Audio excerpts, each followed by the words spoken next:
자, 지금부터는 실생활 문제 들어가는데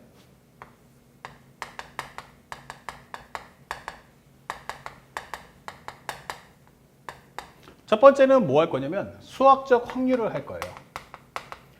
수학적 확률. 그러면 이 수학적 확률 문제를 풀 때는 어떻게 해야 될 거냐? 잘 봐주세요. 중요 특징들을 보여드릴게요. 첫 번째, 상대방의 앞에다가 실생활 문제로서 배경을 깔아줍니다. 아, 여기 배경이 있구나. 배경이 있습니다. 그러면 첫 번째 우리가 해야 될 것은 이 배경을 나오면 경우에서 똑같습니다. 글씨를 그림으로 바꿔주세요. 그래서 내용을 이해하기 쉽도록 만들어주는 게 제일 좋습니다. 그 다음에 뭐뭐뭐일 때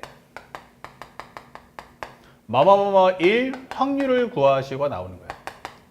확률을 구하시오. 이게 되는 거죠.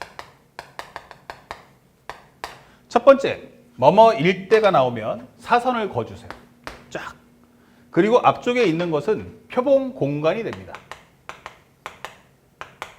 표본 공간 S. 자, 근데 여러분들이 신경 써야 될 부분은 바로 이 부분을 좀 잘 지켜봐 주세요. 이 부분. 체크 포인트가 두 가지가 나옵니다. 우리가 알아야 될 것은 표본 공간이란 어떤 상황이 나올 거냐. 표본 공간 S. 첫 번째, 제한 상황이 없어야 됩니다. 제한 상황이 없어야 한다. 이게 되는 거예요. 제한 상황이 있으면 어떻게 됩니까? 특정 경우가 나오면 어떻게 합니까? 그러면 조건부 확률 되는 거예요. 표본 공간 자체에서 제한 상황이 절대로 나오면 안 됩니다. 그 다음에 두 번째는 시행 횟수가 몇 회입니까? 라는 걸 확인해 주세요. 시행 횟수, 그러면 이것이 몇 회? 1회입니다. 이렇게 되는 거예요. 아, 그러면 이 1번과 2번을 동시에 만족했어? 예. 그때 등장하는 게 바로 수학적 확률이 되는 거예요. 그러니까 이 수학적 확률이란 게 뭐죠? 라고 하면 모양만 확률이죠. 목표는 바로 경우의 수가 되는 거예요. 목표는 경우의 수이 되는 거예요. 이렇게. 그 다음에 가장 중요한 여기가 뭐가 나옵니까? 그러면 사건이 등장합니다. 자, 사건은 크게 몇 가지 갈라면 두 가지 갈라집니다. 자, 세 번째는 무엇입니까? 사건이 등장할 거야.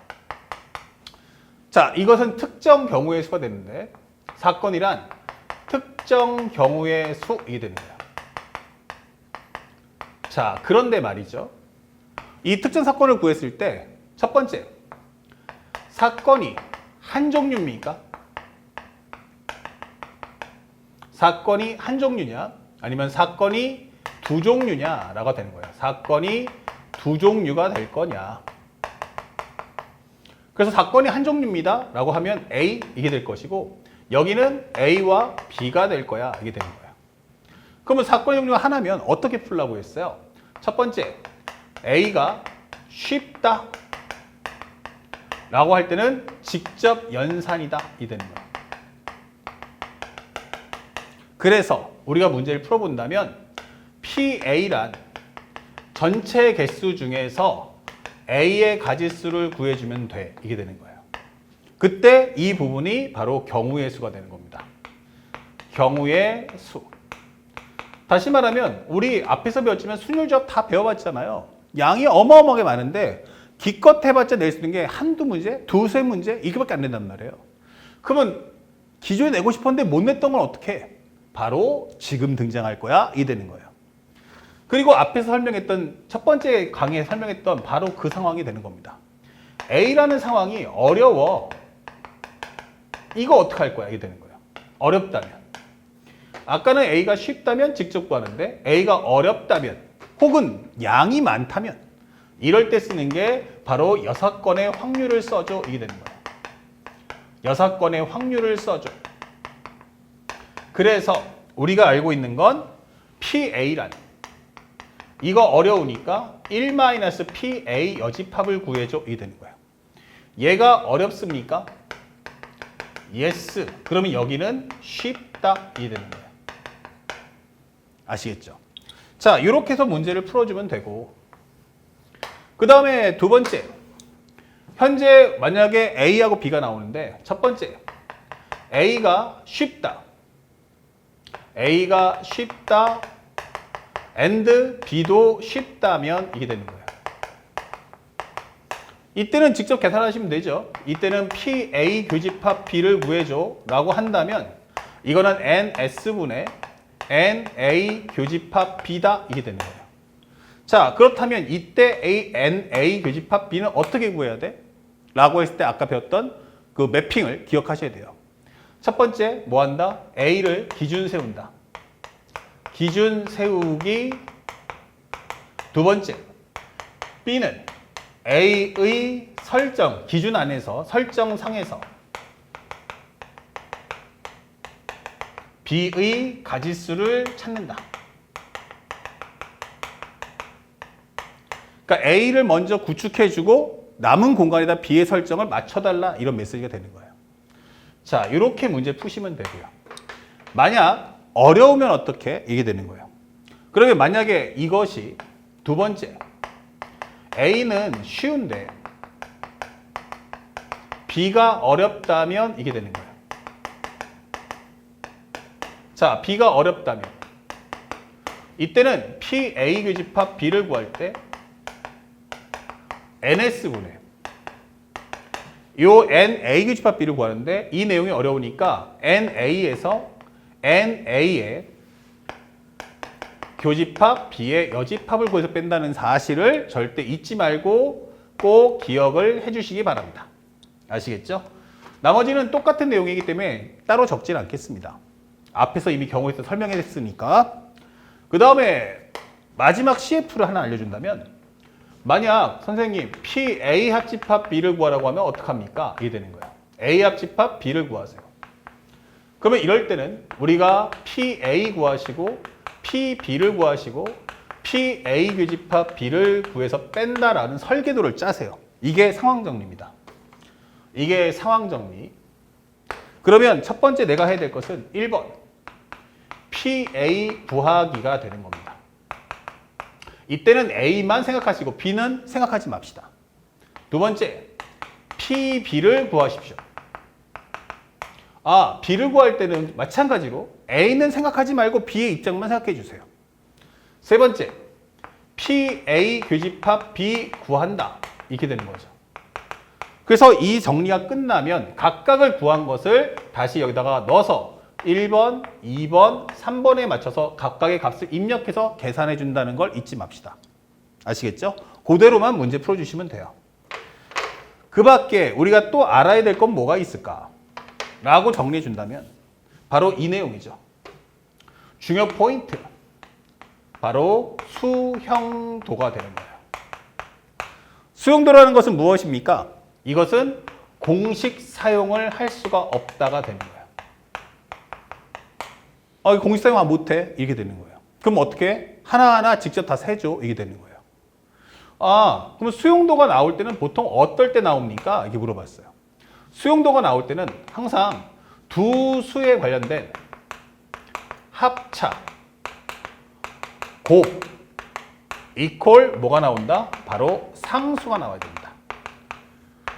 A 더하기 B가 5, A 곱하기 B가 6 이렇게 상수가 꼭 나와야 됩니다. 이거 나오면 공식사용 안 되고요. 하나하나 경우의 수를 다 대응하면서 맞춰주세요가 되는 거고요. 그 다음에 두 번째, 바로 대소 비교가 나옵니다.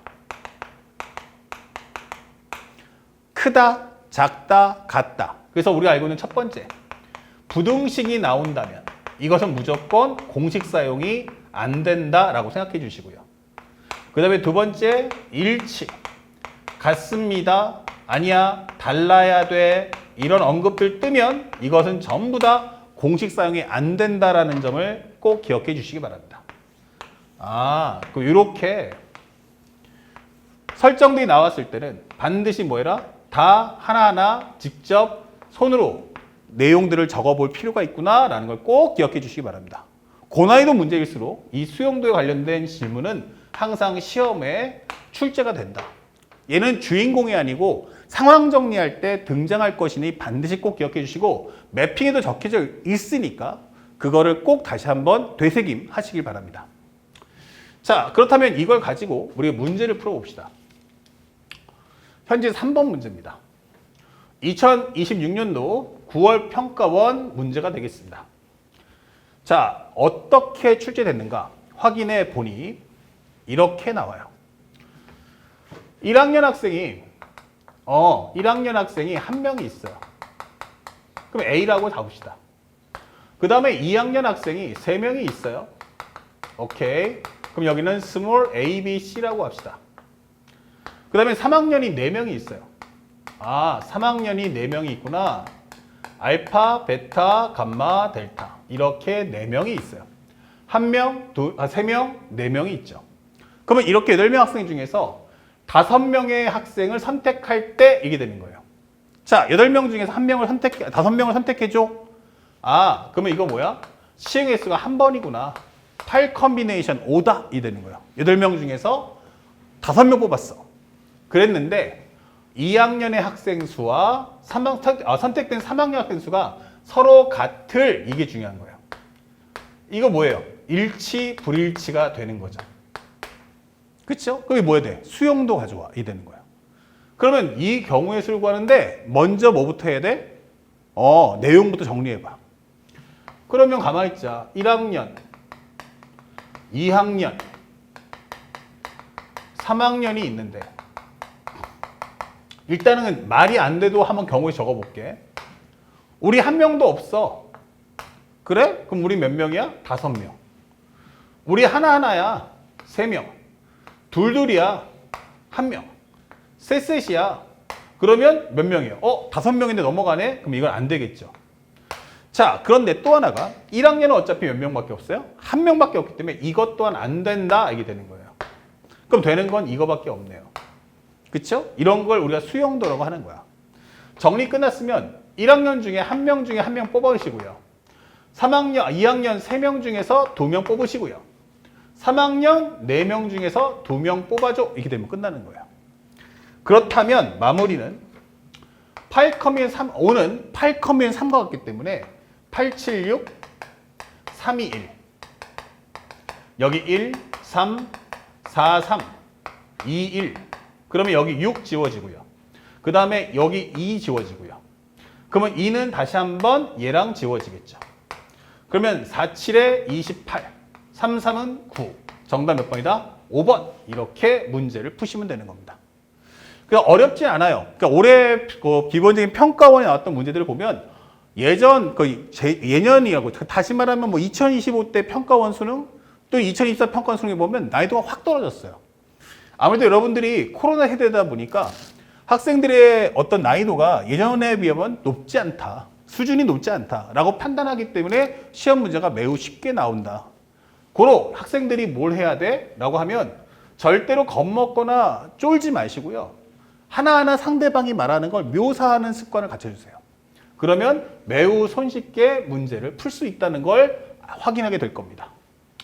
자, 그리고 네 번째 문제도 한번 볼게요. 2020년도 6월 달인데 1, 2, 3, 4, 5, 6, 7이 있어요.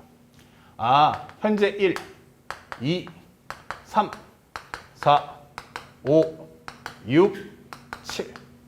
자, 이 7장의 카드가 있는데 이 7장의 카드를 모두 한 번씩 사용해서 일렬로 나열할 때 이게 되는 거예요. 그러니까 얘네들을 전체 이렇게 7개를 다 나열해 줘 라고 설명하는 거예요. 하나, 둘, 셋, 넷, 다여, 7. 그러면 전체 7개를 나열했으니까 여기는 7팩토리알, 시행횟수 1회 이게 되는 거고요. 양 끝에 걸려있는 이것이 두 수의 곱이 짝수예요. 이거는 수용도는 아니에요. 왜냐면 상수가 아니니까. 그러면 짝수가 나오려면 뭐가 돼야 돼? 홀 곱하기 홀은 홀.